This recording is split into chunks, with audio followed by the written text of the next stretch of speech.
Good morning, everyone. I am Chaturi Bihani Maviyarati. Let's talk about international negotiation.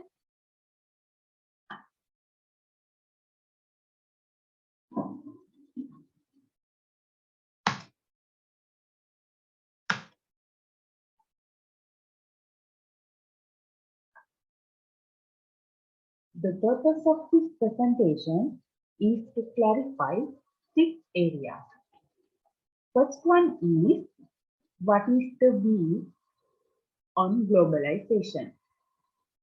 Second one is how does international negotiation connect with globalization. Third one is what skills would need at international negotiation. Fourth one is what are the decision-making process between two countries. Fifth one is how to train staff on a business negotiation with a certain business consignment. Sixth one is we cannot change culture, but we need to change accordingly. How would we elaborate this? Now let's talk about what is the globalization.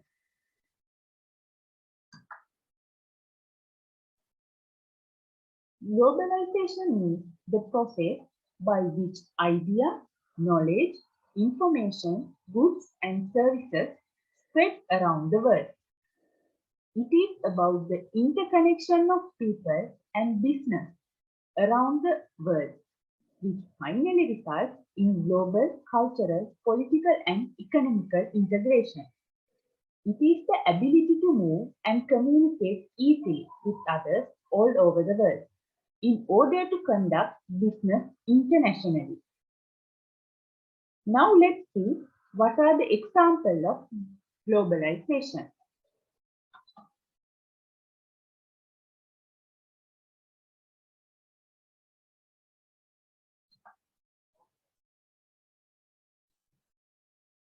There are several examples. Globalization is response to COVID-19 pandemic because the world was able to communicate across the boundaries. Nations were able to work together to quickly produce vaccines for the virus. In addition, doctors traveled where they were needed. For an example, Cuba sent doctors to Italy at the beginning of the pandemic to assist with the crisis as it developed there. However, countries also enacted strictly travel restrictions and many closed their boundaries to cut down on the free movement of people and spread of the virus. We can give another example. Amazon. Amazon recent expand has it using 10,000 of supply and employing more than nearly 1.2 million full and part-time employees. Let's turn to my second point.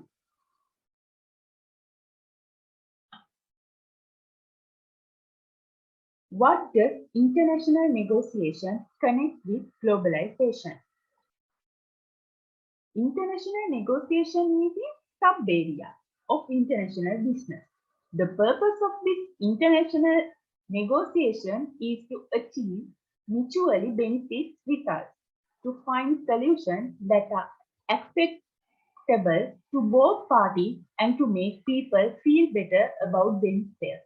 And international trade reduces transaction costs of production, thereby making products more efficient and encouraging growth, though specialized. In addition, international trade allows for the standardization of products and minimize risk associated with capital and labor. We can see this picture. What is the view of negotiation?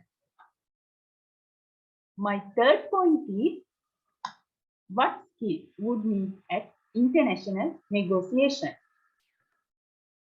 There are several negotiation skills: communication, active listening, emotional intelligence, expectation management, patience, planning, problem solving. First one is communication. We use communication every day in nearly every environment, including in the workplace. Communication is absolutely necessary when building relationships, sharing ideas, managing a team, and much more. There are several different ways we share information with one another: verbal, non-verbal, visual, and writing. Second one is active listening. Active listening is a way to show our team members that we value their ideas, concerns, and feedback. It's also a great way for us to fully absorb what others are sharing and think of meaningful way to adapt to the conversation. Third one is emotional intelligence. Emotional intelligence is the ability to recognize, understand, and manage our own feelings and the feelings of others. Being aware of our own emotions can help us gain perspective, think before they happen, and making informed decisions. Fourth one is patience. Negotiation is a complex, challenging process that can involve intense negotiation, often involving renegotiation and country offers.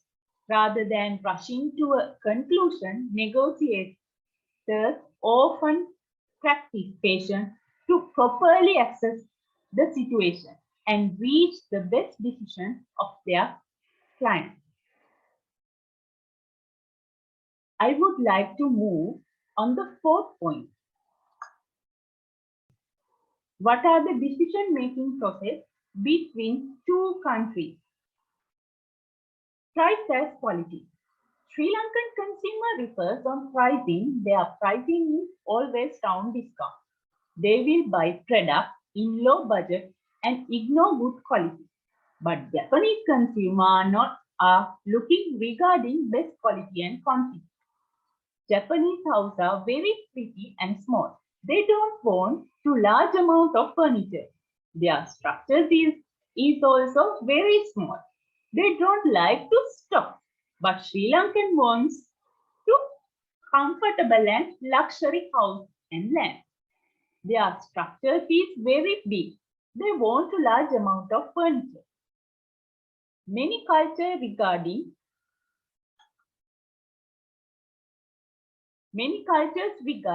using left hand to eat of whole object as offensive. This custom applies to much of India, but not to Australia. Many receive criticism of joining everyone else in making a handshake or bow, as well as for using both hands for everyday tasks.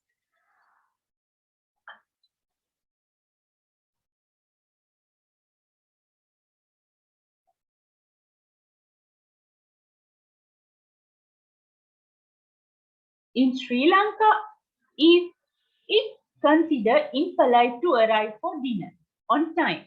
The guests arrive at least 1 minute late.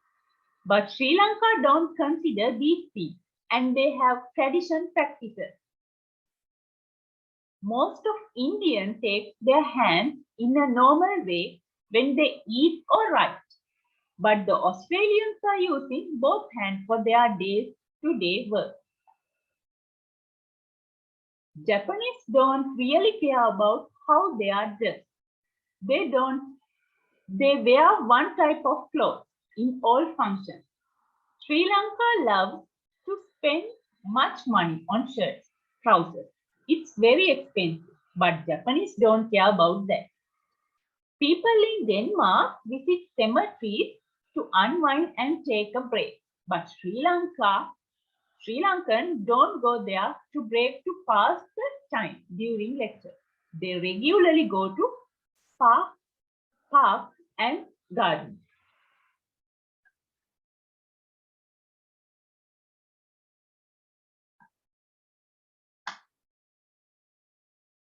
Let's now turn to how to train staff on business negotiation with certain business consignments.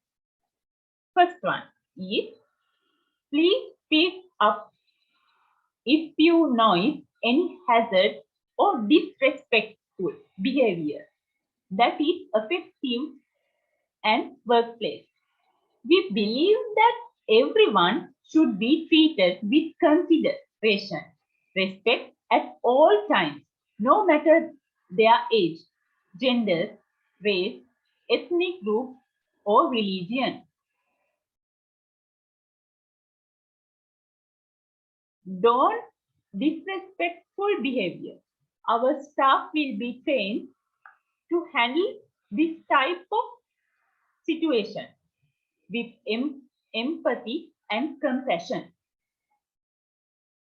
Second one is, greet everyone at work with a smile. Your politeness and generosity will go a long way in showing them you care about them. Never show impolite and selfish to your family, friends, colleagues, and anyone. Third one is, if we respect someone, you are more likely to treat them with honesty and fairness.